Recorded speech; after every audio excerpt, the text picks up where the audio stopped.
परेश और रेणुका के दो संतान थे। पहली संतान बेटा शैलेश और दूसरी संतान बेटी आरती। शैलेश को बचपन से ही आर्मी में जाने का बहुत शौक था, इसीलिए उसने माँ बाप के सामने जिद करके आर्मी में भर्ती होने का फैसला किया। बचपन से ही उसे सेना में जाने की धुन सवार थी, इसीलिए उसने सभी परीक्षाएं पहली बार में पास कर ली। वो खुशी खुशी भारत माँ की सेवा करने के लिए ही रवाना हो गया। इसी वजह से उसकी शादी भी जल्दी ही कर दी गई। शैलेश की पत्नी सीमा बहुत ही भोले स्वभाव की थी। वो कभी भी किसी के सामने ऊंची आवाज में बात नहीं करती थी। शादी के कुछ ही दिनों में शैलेश अपनी ड्यूटी पर वापस चला गया। सीमा को अपने पति से दूर होने का बहुत दुख था, लेकिन वो कुछ भी नहीं कर सकती थी।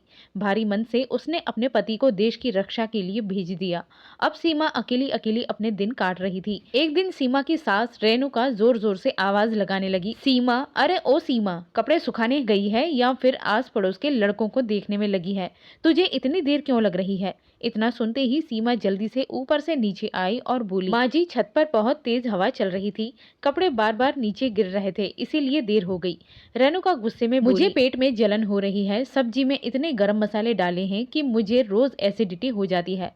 अब जल्दी से मेरे लिए इनो लेकर आ। सीमा ने कपड़ों की खाली टोकरी बाथरूम में रखी और अपनी सास के लिए इनो लाने के लिए रसोई में चली गई। वो जल्दी से इनो लेकर आई तो उसकी सास ने कहा, सामने सोफे पर जा साड़ियाँ रखी हैं, वो पहनने को मेरा मन नहीं है, तुझे जो अच्छी लगे वो तू पहन ले।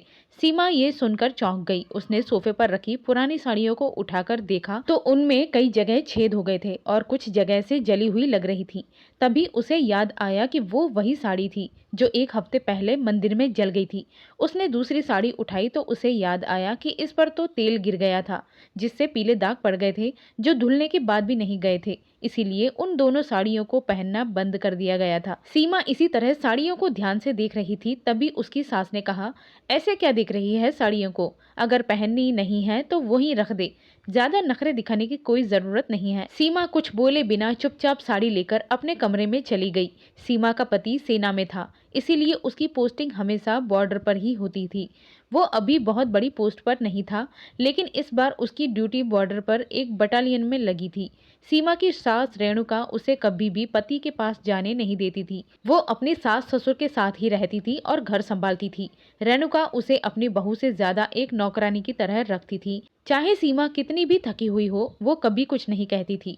अंदर से वो बहुत दुखी थी, लेकिन उसकी 4 साल की छोटी बेटी ही उसकी मुस्कान और उसके जीवन का सहारा थी। समय मिलने पर शैलेश कभी कभी फोन करता, लेकिन वो माता पिता से ही बात करने में व्यस्त हो जाता। जब सीमा से बात करने का समय आता, तब तक उसका समय पूरा हो जाता। कुछ दिनों बाद ही सीमा की बेटी दिशा का जन्मदिन आने वाला था, लेकिन जन्मदिन से कुछ समय पहले ही आर्मी ऑफिस से खबर आई कि दुश्मनों के साथ मुठभेड़ में शैलेश को गोली लग गई, जिससे वो शहीद हो गया। सबसे दुखद बात ये थी कि शैलेश की डेड बॉडी भी नहीं मिली थी। वो इलाका इतना बर्फीला था कि आर्मी के जवानों को ये पता भी नहीं चला कि शैलेश का शरीर कहाँ गिरा होगा। अनुमान लगाया कि मुठभेड़ के दौरान उसका शरीर बर्फ के नीचे दब गया होगा। कई दिनों तक तलाश करने के बाद भी कुछ हाथ नहीं लगा, इसीलिए सेना ने उसे शहीद घोषित कर दिया। लेकिन शैलेश की बॉडी न मिलने का दर्द उसके परिवार के लिए असहनीय था। सीमा को तो ऐसा लगा जैसे उसकी दुनिया ही उजड़ गई हो। वो रो रो कर बेहोश हो गई थी। उसकी सास रेणुका हमेशा उसकी बेटी दिशा को ही दोष देती रहती। वो कहती, इस मनहूस लड़की के आने से ही मेरा बेटा चला गया। ये लड़की मेरे बेटे को खा गई। अगर इस लड़की का जन्म हमारे घर में नहीं हुआ होता तो शैलेश के साथ ऐसा कभी नहीं होता। जब से इस घर में पैदा हुई है, तब से कोई न कोई अनहोनी हो रही है। रेणुका हमेशा सीमा को ताने देती। वो कहती, तू एक विधवा औरत है और विधवा को ऐसे रंग बिरंगी कपड़े पहनना शोभा नहीं देता। सीमा चुपचाप अपनी सास की बातें सुनती रहती। वो अकेले में अपने पति को याद करके खूब रोती थी। उसे कभी भी विश्वास नहीं हो रहा था कि उसका पति अब इस दुनिया में नहीं रहा। उसका दिल ये मानने के लिए तैयार नहीं था कि शैलेश अब वापस नहीं आएगा। जब शैलेश का नाम शहीदों की सूची में दाखिल कर दिया गया तो सीमा को सम्मानित किया गया। तब घर लौटते ही उसकी सास ने कटाक्ष करते हुए कहा, तुझे ये सम्मान पाकर बहुत खुशी हो रही होगी, लेकिन हमें तो अपना बेटा खोने का बहुत दुख हो रहा है। पता नहीं तुझे ये खुशी कैसे मिल रही है। दरअसल सीमा सम्मान समारोह में अपनी बेटी दिशा से मुस्कुराते हुए कुछ कह रही थी, जिसे उसकी सास ने देख लिया था। लेकिन सच्चाई ये थी कि सीमा खुश नहीं थी। वो अंदर से कितनी टूटी हुई है, ये सिर्फ उसका दिल जानता था।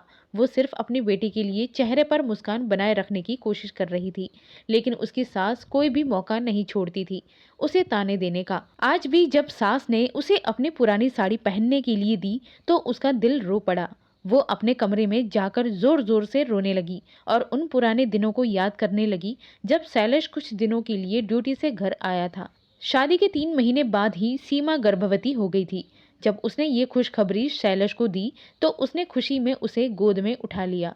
तभी अचानक उसके ससुर परेश भाई गुस्से में बड़बड़ाते हुए घर में आए और बोले, तुम लोगों को कोई शर्म है या नहीं? घर में बड़ों का ख्याल भी रखा करो। पिताजी को अचानक घर में आया देखकर सीमा को बहुत शर्म आई और वो नीचे उतर गई। शैलेश ने भी तुरंत अपने पिता को ये खुशखबरी सुना दी, पिताजी आप दादा बनने वाले हैं। लेकिन अपने बेटे की आवाज सुनकर भी परेश भाई ज्यादा खुश नहीं हुए। वो चुपचाप घर से बाहर निकल गए। ये देखकर सीमा ने शैलेश से कहा, आपने पिताजी को ये सब बताने की क्या जरूरत थी? मुझे उनके सामने बहुत शर्म महसूस हो रही थी। तब शैलेश ने जवाब दिया, मैं पिता बनने वाला हूँ, ये मेरे लिए बहुत खुशी की बात है। कोई और खुश हो या ना हो, इससे मुझे कोई फर्क नहीं पड़ता। रेणुका भी ये बात सुनकर ज्यादा खुश नहीं हुई, बल्कि उल्टा कहने लगी, ये तो कुछ दिनों में काम करना बंद कर देगी, फिर हमारे घर का ख्याल कौन रखेगा? अपनी माँ के ऐसे शब्द सुनकर शैलेश को गुस्सा आ गया। उसने माँ से कहा, माँ आपको ये सुनकर खुश होना चाहिए, आप दादी बनने वाली हैं, लेकिन आपको तो बस घर के कामों की चिंता है। आपको इस समय खुशी मनानी चाहिए। शैलेश ने आगे कहा, माँ ये भी सही है कि मेरी पत्नी ऐसी हालत में ज्यादा काम नहीं कर पाएगी। रेणुका अपने बेटे की ये बात सुनकर और भड़क गई और कहने लगी, काम करने से कुछ नहीं होता, बल्कि बच्चा स्वस्थ रहता है। हमने भी 9 महीने तक बच्चे को पेट में रखकर घर संभाला था। आजकल की बहुएं बस नाटक करना जानती हैं। पूरा दिन नाटक चलता रहता है और घर का कोई भी काम नहीं होता। ये सुनकर शैलेश को बहुत गुस्सा आया, लेकिन सीमा बीच में आ गई और उसे शांत कर अपने कमरे में ले गई। सीमा ने शैलेश को समझाया, आप चिंता मत करो, घर में छोटी मोटी बातें होती रहती हैं। शायद मम्मी को अच्छा नहीं लगा होगा, इसीलिए उन्होंने ऐसा कह दिया। इसमें आपको ज्यादा चिंता करने की कोई जरूरत नहीं है। मैं सब संभाल लूंगी, जितना मुझसे हो सकेगा मैं करूंगी, लेकिन मैं मम्मी को कोई तकलीफ नहीं होने दूंगी। अपनी पत्नी की ये बात सुनकर शैलेश भी खुश हो गया। अब उसे अपनी पत्नी और आने वाले बच्चे की कोई चिंता नहीं थी। बस उसके दिल के एक कोने में माता पिता के ऐसे व्यवहार को देखकर जरूर दुख हुआ, लेकिन वो कुछ कर भी नहीं सकता था। कुछ ही दिनों बाद शैलेश अपनी ड्यूटी पर वापस चला गया, लेकिन इधर सीमा पर मुसीबतों का पहाड़ टूट पड़ा। जैसे ही बेटा ड्यूटी पर गया, रेणुका ने सीमा से कहा, छुट्टियां मना ली। जब तक मेरा बेटा घर पर रहता है तब तक महारानी के तेवर ही बदल जाते हैं। अब महारानी जमीन पर उतरो और घर संभालो। रेणुका का व्यवहार सीमा के प्रति हमेशा ऐसा ही रहता था।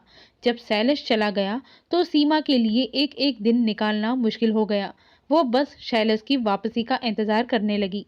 जब सीमा ने बेटी दिशा को जन्म दिया तो उस दिन उसकी सास ने घर में हंगामा मचा दिया। वो कहने लगी, पहली बार में ही लड़की पैदा कर दी, अब दूसरे बच्चे का तो भगवान जाने, लेकिन पहली बार में तो बेटा होना चाहिए था। मैंने भी पहली बार में शैलेश को जन्म दिया था। ये सुनकर सीमा मन ही मन सोचने लगी, बेटा या बेटी होना तो भगवान के हाथ में है, लेकिन माँ जी को ये बात कौन समझाए। सीमा शैलेश की वापसी का इंतजार करने लगी और उधर शैलेश भी अपनी बेटी को देखने के लिए बेचैन था। जब शैलेश को कुछ दिनों की छुट्टी मिली और वो घर आया तो उसने एक बड़ी पार्टी का आयोजन किया। इस पर रेणुका ने कहा, बेटा इस तरह की बेटी होने की खुशी में कौन पार्टी करता है?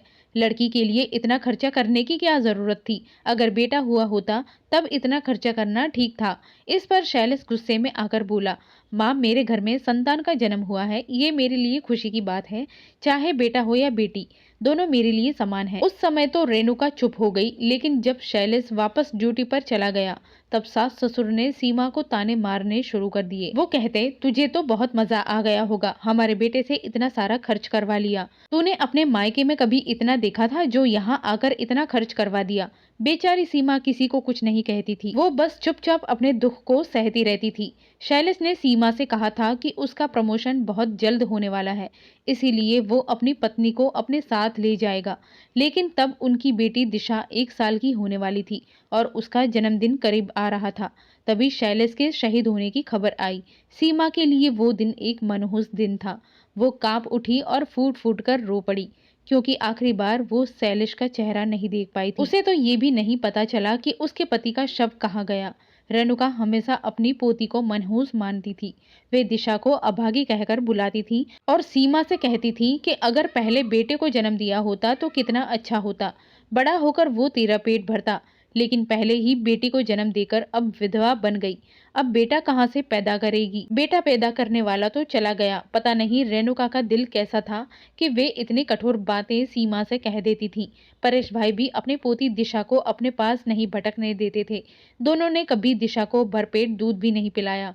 रेणुका तो यहाँ तक कर देती थी कि जब सीमा दिशा को दूध पिलाने जाती तो वे उसकी दूध की बोतल छीन लेती और ताने मारती, इस लड़की को इतना दूध क्यों पिला रही है?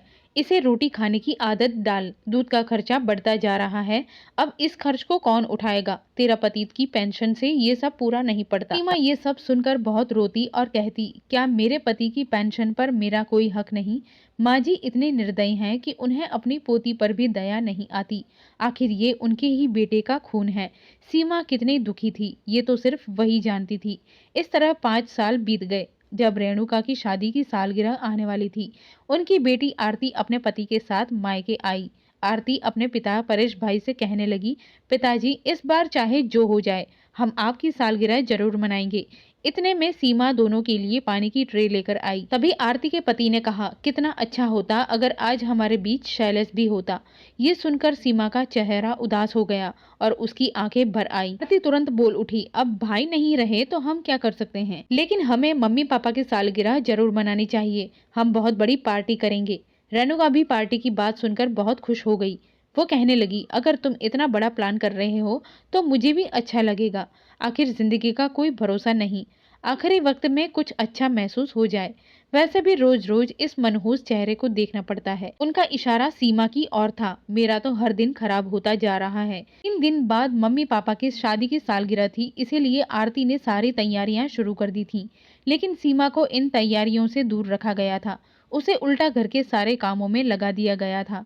सीमा के घर के सभी सदस्यों के लिए खाना बनाती और सफाई करती, लेकिन उसे या उसकी बेटी को कोई नहीं पूछ रहा था। केयूर ने 2-3 बार सीमा और उसकी बेटी का नाम लिया, लेकिन आरती ने गुस्से में उसे चुप करा दिया। जब शैलेश की पेंशन आती तो रेणुका उसका सारा पैसा अपने पास रख लेती और सीमा को फूटी कौड़ी तक नहीं देती। शैलेश के जाने के बाद से सीमा हमेशा उदास रहने लगी थी। अब उसे किसी भी चीज की चाह भी नहीं रह गई थी। वो तो कब की अपनी जिंदगी खत्म कर चुकी होती, लेकिन जब भी उसकी बेटी दिशा का ख्याल आता तो वो उसके लिए जीने लगती, क्योंकि दिशा का इस दुनिया में कोई नहीं था। उसे दादा दादी भी स्वीकार नहीं कर रहे थे। सीमा के मायके में बस उसके ही पिता थे, लेकिन वो उनके पास नहीं जा सकती थी, क्योंकि उनके घर का भी गुजारा बड़ी मुश्किल से चलता था। वो अपने पिता को परेशान नहीं करना चाहती थी, इसीलिए बस किसी तरह अपनी जिंदगी काट रही थी।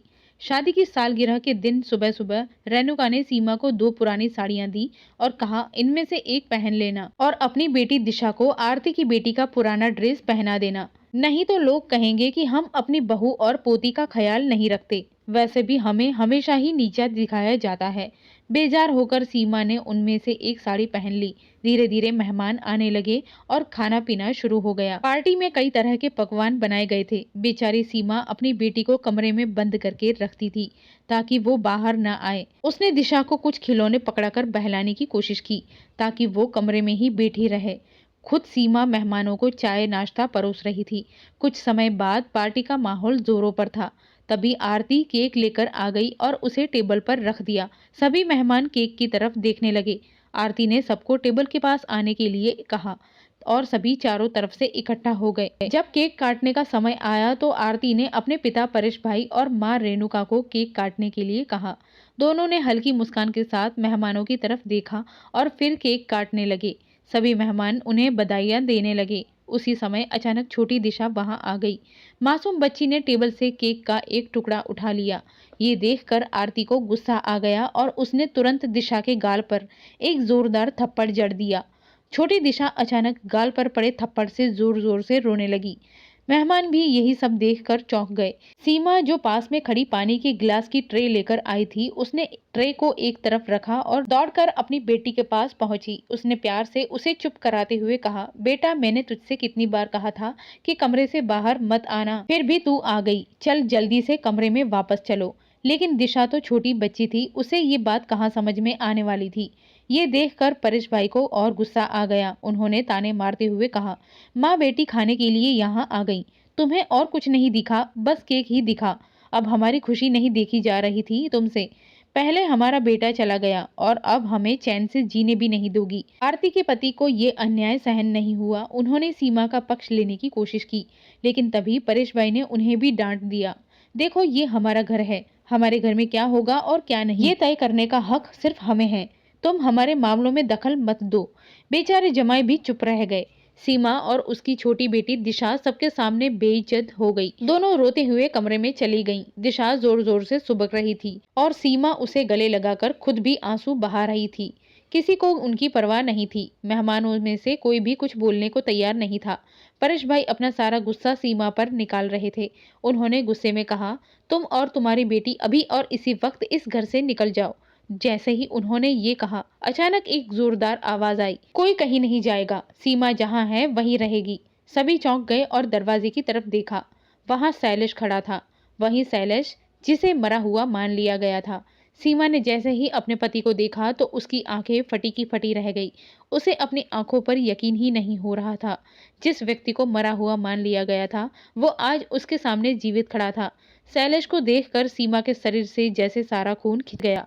उसके पैर कांपने लगे और वो बेहोश होकर नीचे गिर पड़ी। शैलेश तुरंत दौड़कर अपनी पत्नी को उठाने लगा। तभी परेश भाई भी भावुक होकर आगे बढ़े और नम आंखों से बोले, बेटा, तू जिंदा है। मेरा बेटा सही सलामत लौट आया। मुझे विश्वास नहीं हो रहा है कि तू हमारी आंखों के सामने खड़ा है। लेकिन शैलेश ने गुस्से में जवाब दिया, माँ, आपने तो सोच ही लिया था कि आपका बेटा कभी वापस नहीं आएगा। तभी तो आपने सीमा के साथ ऐसा व्यवहार किया, उसे घर की नौकरानी बना दिया और अब घर से बाहर निकालने की कोशिश कर रहे थे। इतना कहकर शैलेश ने सीमा को उठाया और अपने कमरे में ले गया। कुछ ही देर में मेहमान भी धीरे धीरे अपने घर चले गए। थोड़ी देर बाद शैलेश के माता पिता आरती और केयूर उसके कमरे में आए। छोटी दिशा सहमी हुई थी, क्योंकि उसने अपने पिता को कभी नहीं देखा था। शैलेश ने जैसे ही उसे देखा, वो प्यार से उसकी तरफ बढ़ा और उसे गले लगा लिया। बेटा, मैं तुम्हारा पापा हूँ। ये सुनकर सीमा की आंखों से आंसू बहने लगे। वो शैलेश के गले लगकर रोने लगी और बोली, मैं रोज भगवान से प्रार्थना करती थी कि मेरे पति सही सलामत लौट आए। मेरा दिल कहता था कि आप अभी भी इस दुनिया में जीवित हैं। मैं कभी ये मानने को तैयार ही नहीं थी कि आप हमें छोड़कर जा चुके हैं। मैं हर दिन अपनी बेटी को यही कहती थी कि पापा एक दिन जरूर वापस आएंगे। शैलेश की आंखें भी नम हो गई। परेश भाई अपने बेटे को गले लगाने के लिए आगे बढ़े, लेकिन शैलेश ने गुस्से में उन्हें वहीं रोक दिया। आपको अब मुझसे गले लगाने का कोई हक नहीं है। मेरी गैर मौजूदगी में भी आपने मेरी पत्नी और बेटी के साथ जो किया वो माफ करने के लायक नहीं है। आपने सीमा को इस घर में जगह नहीं दी, उसे रोटी के लिए भी तरसाया और मेरी बेटी पर हाथ तक उठाया। शैलेश ने दर्द भरे स्वर में कहा, मेरी बेटी को अपने दादा दादी से प्यार मिलना चाहिए था, लेकिन आपने तो उसे अपनाने से भी इनकार कर दिया। आपने मेरी पत्नी के साथ नौकरानी जैसा व्यवहार किया। मुझे आपको माँ बाप कहते हुए भी शर्म आ रही है। शैलेश ने बताया कि वो देश के दुश्मनों के इलाके में फंस गया था। वहां से बचकर लौटना नामुमकिन था। वो वहां वेश बदलकर कई सालों तक छिपा रहा और जैसे ही उसे मौका मिला, वो अपने देश लौट आया। मैंने सोचा था कि मेरे माँ बाप मेरी पत्नी और बेटी को संभाल रहे होंगे, लेकिन जब आज घर आया तो नज़ारा देखा, उससे मेरे दिल में अपने ही परिवार के लिए नफरत पैदा हो गई। फिर शैलेश ने सीमा की ओर देखा और कहा, अब हम इस घर में एक पल भी नहीं रहेंगे। सीमा, अपना सामान तैयार करो, हम यहाँ से चले जा रहे हैं। रेणुका हाथ जोड़कर रोने लगी, बेटा, हमें माफ कर दो, हमसे बहुत बड़ी गलती हो गई। लेकिन शैलेश ने गुस्से में कहा, अब समय के साथ आप अपना रंग बदल रहे हैं। अगर आपने मेरी पत्नी को अपनी बहू माना होता तो आज ये हालत नहीं होती। परेश भाई भी आगे आए और बोले, जो हुआ उसे भूल जाओ, हमारी गलती का एहसास हो गया है। शैलेश ने हंसते हुए कहा, आपको एहसास तब हुआ जब मैं आपको छोड़कर जा रहा हूँ। जब दिशा का जन्म हुआ था तब आपको पोते की चाह थी, लेकिन जब बेटी हुई तो आपने उसे कभी अपनाया ही नहीं। अब मैं आपको छोड़कर जा रहा हूँ तो आपको अपना दोष समझ में आ रहा है, लेकिन अब बहुत देर हो चुकी है। मैं अब यहाँ एक पल भी नहीं रुकूंगा। रेणुका और परेश भाई एक दूसरे का मुंह देखने लगे, लेकिन अब कुछ भी नहीं किया जा सकता था। शैलेश ने अपनी पत्नी और बेटी का हाथ पकड़ा और घर छोड़कर चला गया। बेटा और बेटी में फर्क क्यों किया जाता है? बेटी भी माता पिता का उतना ही ख्याल रखती है जितना बेटा, फिर ये भेदभाव क्यों? हमें अपने विचारों को बदलना होगा और बेटे बेटी को समान रूप से प्यार और सम्मान देना होगा। अगर आपको ये कहानी पसंद आई हो तो हमारे चैनल को सब्सक्राइब करें और वीडियो को लाइक करें। धन्यवाद।